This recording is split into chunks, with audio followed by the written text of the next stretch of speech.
As the environment changes, I must adapt. That is evolution.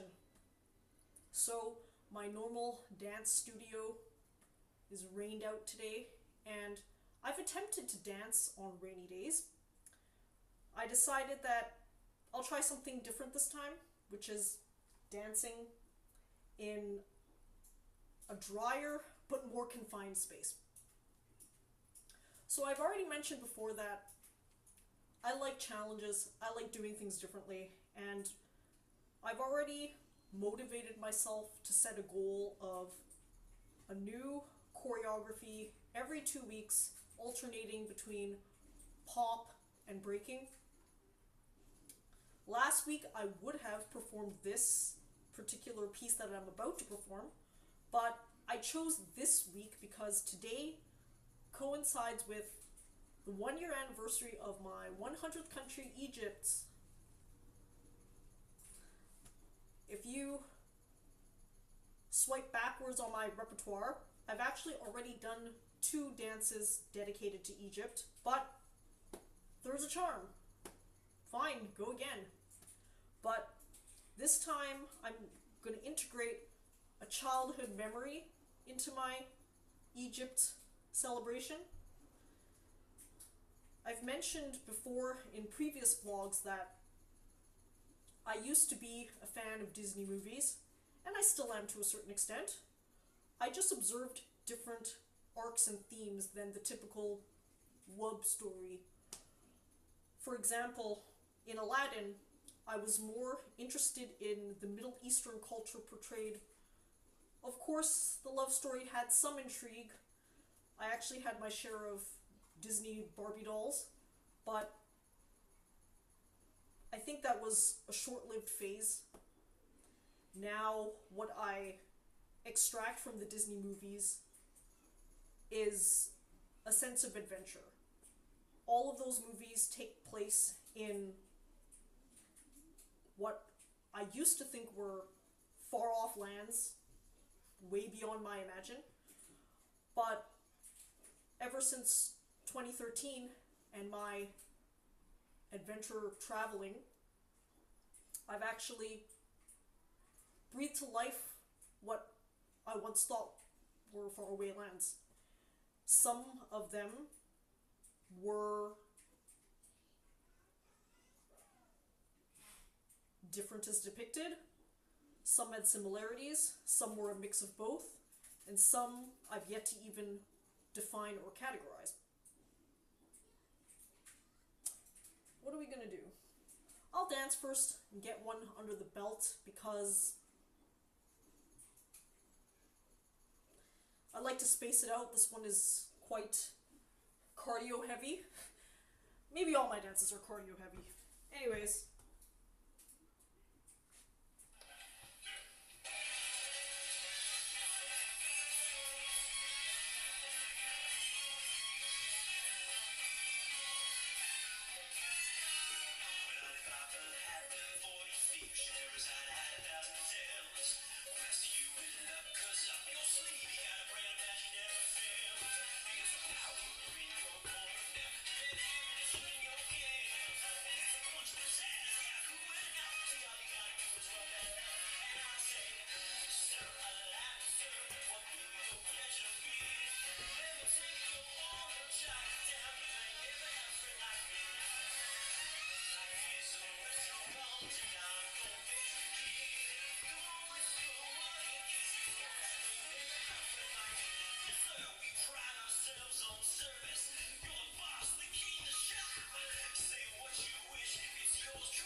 have one pass underneath my belt, but I'm going to start something new, which is called Dance Notes for me. As I'm doing this, I know that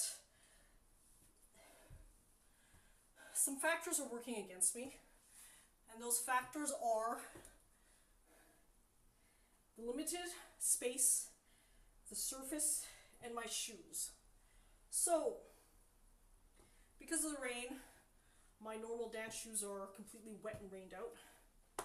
I can dance in slightly rainy, wet surfaces, but that introduces a slipping risk, which is bigger than the risk of a confined space, I've deemed. This is something that I'm trying out.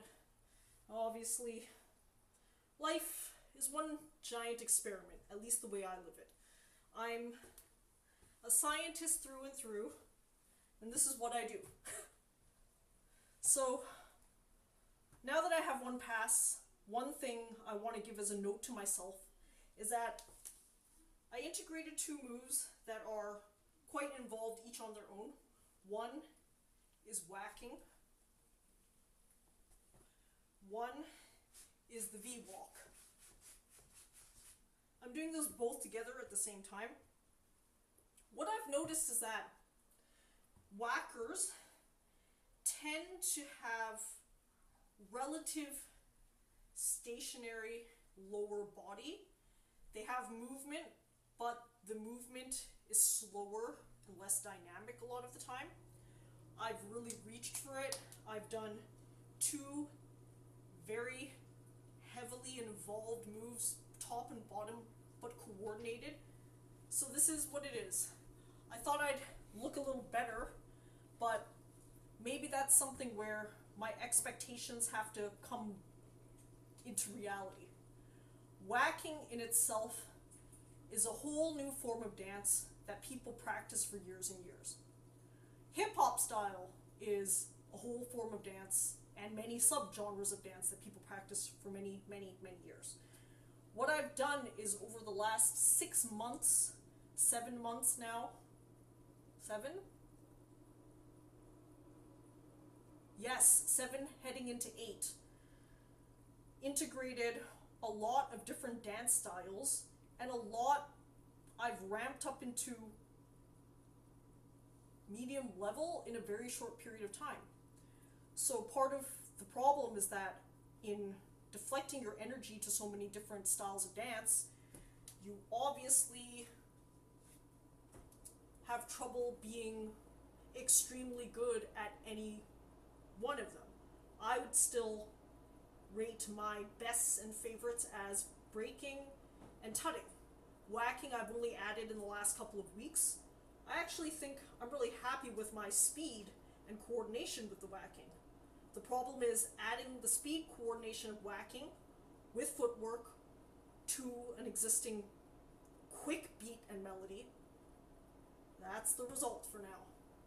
But that's good because when I point out all of the things that I can improve on, then I have basically a working scratch pad for me to go back and remind myself, what do I need to improve? What I've noticed is that a number of people have asked me, okay, when are we going to see you on your back, flipping around, being a dynamic B-girl gymnast? To be completely honest, that might never happen. Those B-boys and B-girls that compete on Red Bull BC1 are the world champions. When you see them dance as part of a crew, those are the world champions. So I think we've got to be realistic with our goals here. A lot of what I'm going to do is probably top rock and some footwork. I'll probably do isolated freezes, but very slowly. And that's just going to be what it's going to be. Of course, I'm going to continue to practice with the hope to get better and better, but I also have to recognize my limitations. For example, some of those world champion B-boys are actually the same age as me, and they're winding their careers down. I've just started my dance career. So we can observe that there's a huge chasm. It's like the Kumba icefall on the way to Mount Everest. It's large, and it's something that you might never scale. And that's something that you got to be comfortable with. I think in a lot of these self-driven, motivated activities, the output is part of the journey, but the process of dancing has to be fun as well. And oftentimes those things probably go hand in hand for most people, as in, if they have a good output, they're more inclined and motivated to dance. Yes, that's true, but with a lot of these activities, output and performance improve in fits and waves and starts. So overall, probably when I watch this back, my trajectory, if you were to do a linear regression, improves in a straight line up. But day to day, week to week, I'll have local peaks and valleys. And that's okay with me, because I think that's the journey of life. It's a metaphor for life, right? So what I've done, though, is I've broken down breaking in my way, and I've taught myself my way. And in some ways, that may be slower than if I registered for a formal class online or learned specifically from a teacher and paid for online lessons. But I like the fun of breaking down the dance moves too, because that's a very logical engineering process. Actually involves a lot of body mechanics. That's something that I've been obsessed with since recovering from my back injury, so I like all of this. I like the self-taught element in many ways, because then even if all of these choreographies look rough, they're still mine, and that level of intimate connection I have is something that outweighs the output per se. So the fact that the performance itself might look rough is one thing, but what matters to me more is that it looks rough, but it's mine, and it's my choreography, it's my process, it's my building from start to finish. It is what it is. I think I can go again. Yes, I'll do my 3 passes as per normal.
to is that I just have to accept that I'm a one-person show.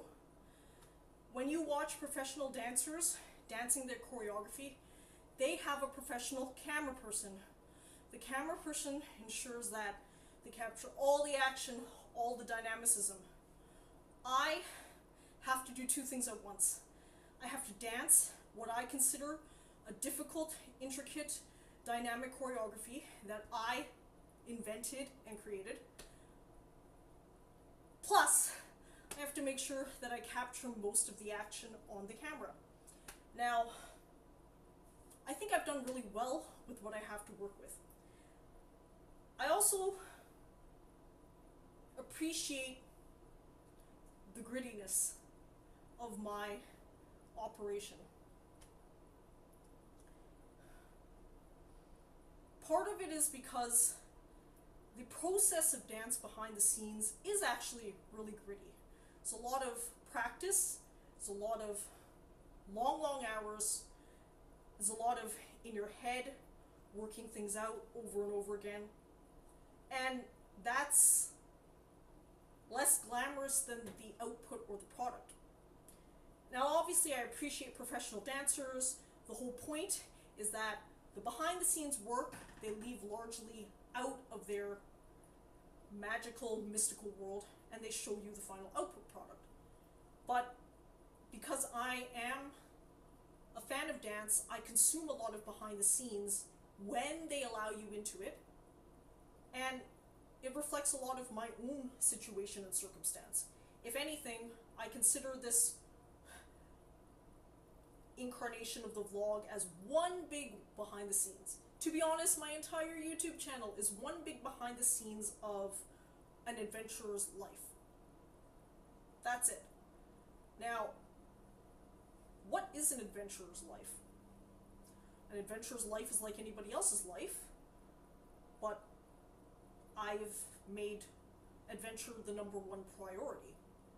Adventure is self-defined, so sometimes adventure means adventure traveling to exotic, high-risk countries. Sometimes adventure traveling means extreme sports. On the channel, especially on WTF Wednesdays, I've gone through a chronology of many different sports that I've attempted, some as a teaser taste test, some I've actually invested time to learn professionally. For example, last year I achieved my PADI open water scuba diving license. Some I'm doing because the greater world has constrained me from all of the other adventures I would have been doing. But I've mentioned several times before, and it's true, breaking and dancing has also been the adventure of a lifetime. Yes, it's largely occurred confined during this quarantine, lockdown, whatever you want to call it, but I still relate to it as an adventure because a lot of what I'm doing is new, unique, and it's satisfied everything that I would need for first an adventure, and second an adventure during a pandemic where I need to stay isolated, however you want to call that. The number one thing is that it combines everything that you want. I choose to film outside. I choose to dance outside. I choose to do this even in poor weather for a reason. Because being outside, exercising, has always been part of the adventure for me. It's an adventure in itself to exercise outside, but it's also a fundamental through line in the adventures. Doing that allows me to be adventurous. I have no way of being adventurous without this level of cardio, exercise, yoga, and all the stuff that I do. So I like it though. That's part of the thing. I like all of these activities. That's what makes it worthwhile for me. So I hear some noises, and yes, these noises are something happening that could interfere with my vlog. 1 second.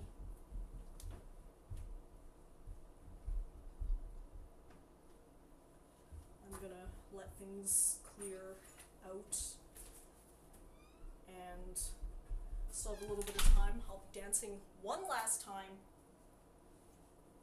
1/3 pass, as per usual, and I'll have a lot to work on. Again, one of the things that's fun to watch in whacking, which is spelled both ways, W-A-A-C-K-I-N-G or W-H-A-C-K-I-N-G, is that if you combine it with the tutting arms, I think it looks really good, really fun, really dynamic, at least for me. So this is the thing that I'm doing. I'm combining the dances in a way that is fun for me, that makes sense for me. And this is what I've always been doing. So, I still have a little bit of time. Okay, I will dance my last pass and then finish off with some more commentary at the end.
It is what it is.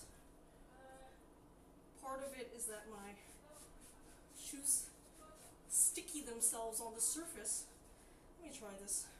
I'm going to give myself a little period of breakdown on that one part. This is the part that I struggle with the most because it requires the most coordination, speed, and all things combined. So it's V-walk on the bottom, tut on the top.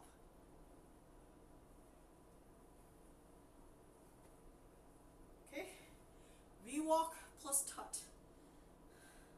Maybe what I'm going to do is I'm going to practice that a little bit on camera so that I have some footage of me doing this part, because this is the part I struggle with the most.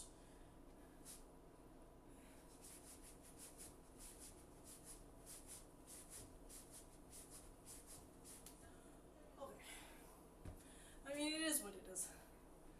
Part of it is that it's fun to, week by week, just continue on and improve and improve. I'm really happy with the progress that I've made. I think that's important to remind myself of, because on that peak and valley journey, when you're on a peak, everything's going well. But when you're headed down into a valley, some days you do have to find something else to motivate you. And that something else, as much as output is a factor, more so it's just the physical moving of my body. I am very much like Joe Rogan that way, or other people like that. Martial artist, whatever I am. I'm a martial artist, I'm a yoga practitioner, and now a dancer. There's something about moving my body that in of itself is already the benefit, is already what drives me. The output, the performance, the creativity of choreographing is part of it, but that's less of the focus, because that's something that I know will always be stacked against me, the way I've decided to go on this dance journey. I've largely decided to do it on my own. I mean, things are quite obvious why, because dance classes are expensive. During the pandemic, what's the difference between doing this and searching up YouTube?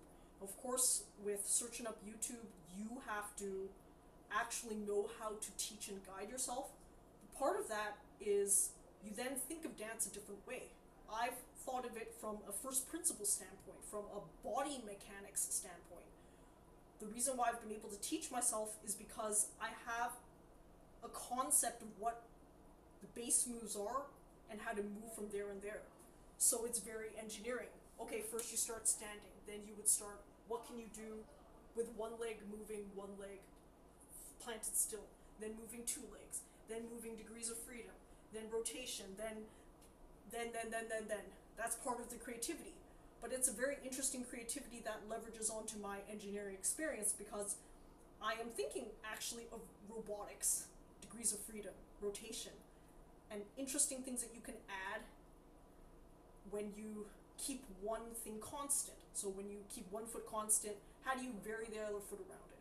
Then when you move 2 feet, how do you move in a systematic way where you can cover all of the possible combinatorics? So that's my process. We're going to continue this journey for as long as we need to.